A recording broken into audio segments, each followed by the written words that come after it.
Hi, I'm Ashley and I love horses. I'm a lifelong horse owner and spent over 10 years working professionally in the horse industry. Today, I want to talk about something that most of us who ride horses have dealt with at one time or another, and that is feeling fear or anxiety when you are around horses or when you're riding. So sometimes this is just because you have never been around horses and they're big animals and you're not sure what to expect.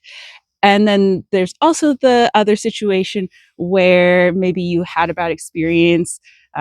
So that has kind of shaken your confidence, and either now you are feeling anxiety about riding all horses or one specific horse. Now, just disclaimer, I'm not a psychologist or a counselor or a therapist or anything like that. I just want to share today some tips that have helped me and that I have found to help other people. So, just a few maybe more tools for your toolbox, things you can try or try with a friend or a child or something that might help. And so you can take what works and leave what doesn't. Just here to help and trying to share what I've learned. Before I actually go start working with the horses, a couple things. First of all, if you have a knowledgeable friend or coach or colleague, somebody who is kind and understanding and wants to help and either has horses or has access to horses, and somebody that you can trust, that is going to go such a long way. Having a cheerleader, having a support system, having somebody who can, hold the horse or step in if you start to get nervous or something like that is going to go a long way. Sandy. Next, I would say if you can get access to a sort of lesson horse or a really safe horse, something that's kind of been there, done that as a confidence builder, that is the next thing that if you're already dealing with anxiety and fear, please do not go get on some Greenbroke horse or a horse that is kind of sketchy in their training. That's not going to help you. It's not going to let you have any better experience, and it's not going to be good for the horse either. So try to find a horse that's safe and that you know is probably going to, I mean, you never fully know, but that has a lower likelihood of having something go sideways on you. Next, I would say that figure out what your goal is. I think that as far as most adult amateurs go, if you're not making money off of horses, if it's not like an income stream for you, then it's meant to be something that's fun and enjoyable. So if riding is no longer enjoyable for you because of some other reason, who's to tell you that that's wrong? I think that if you just like being around horses and brushing them and taking care of them and whatever, like that's perfectly acceptable, I think. Horses, yes, there are some that want to work and want a job and all that, but there's a lot that are happy to just kick around in the pasture, especially when they're getting older or if they're kind of, a lazier type horse, like they just want food and they want some friends. And if they have those two things, they're usually pretty good. If getting back to being comfortable riding is your goal, awesome.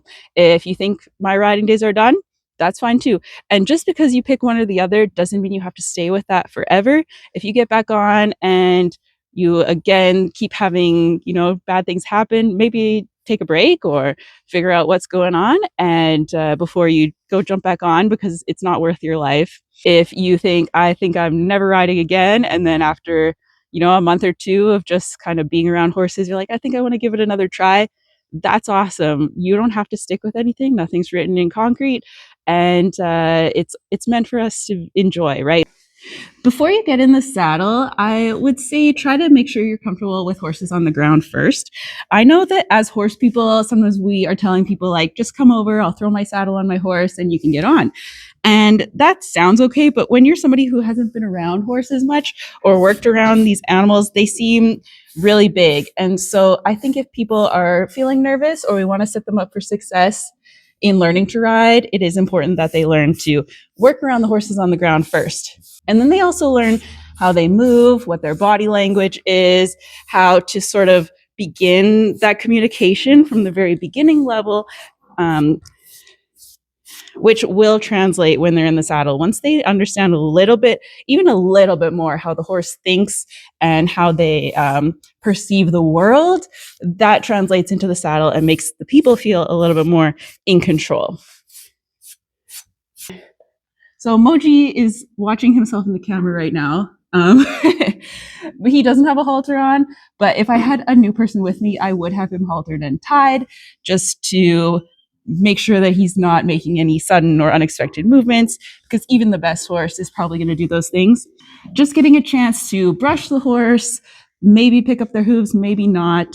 Just working around the horse, kind of seeing how they move in the world and how they move in space. That's going to go a long way for helping somebody feel more comfortable and more in control when they are working around horses. Seriously, I think he's just watching himself right now. He's looking at us.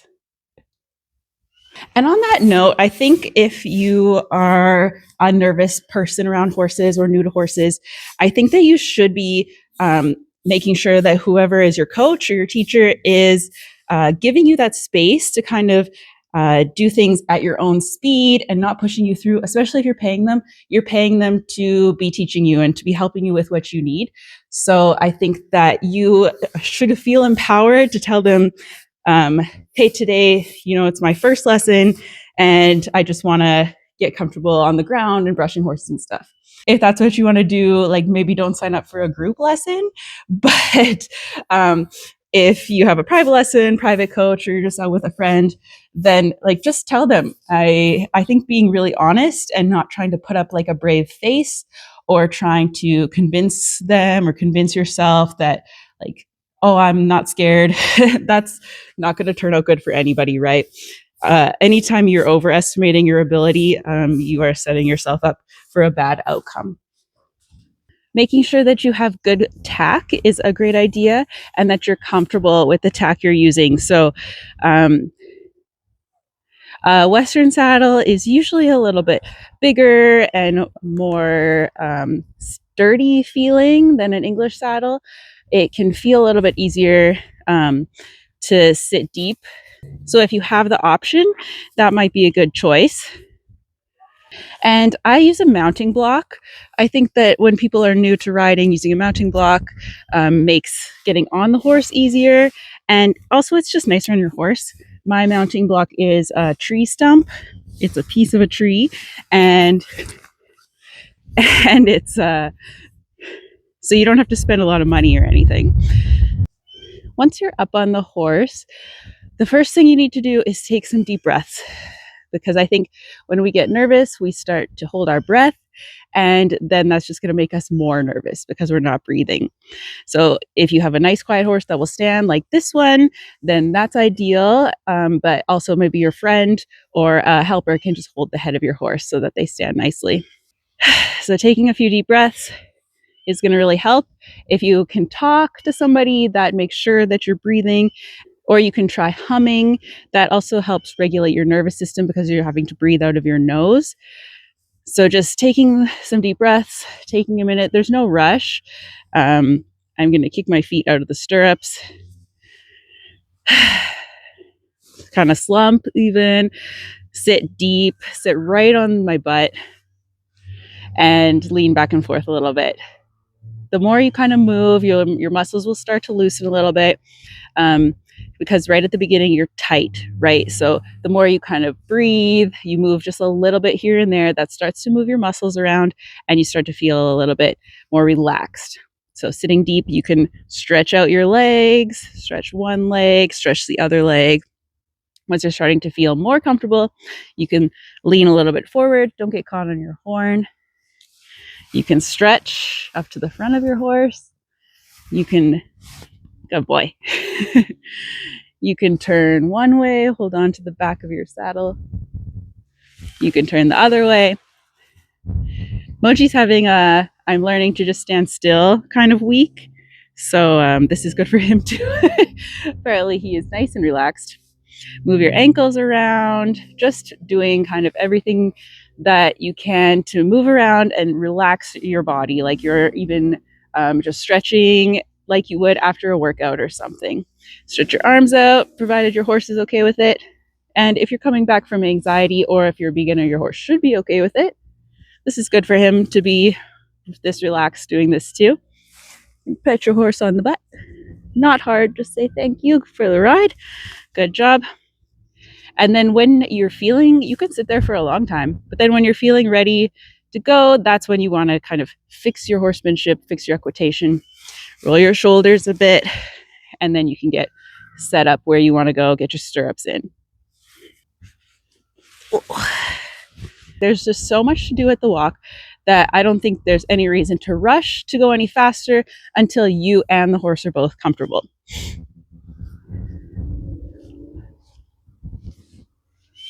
Once you as a rider start to feel good with that, I think it's good to find something to think about. So I've got these pylons here, so I can think about steering my horse through them, how he's responding to them, thinking about getting to the other side, and that's going to give my mind something to do, so I'm not thinking about being nervous.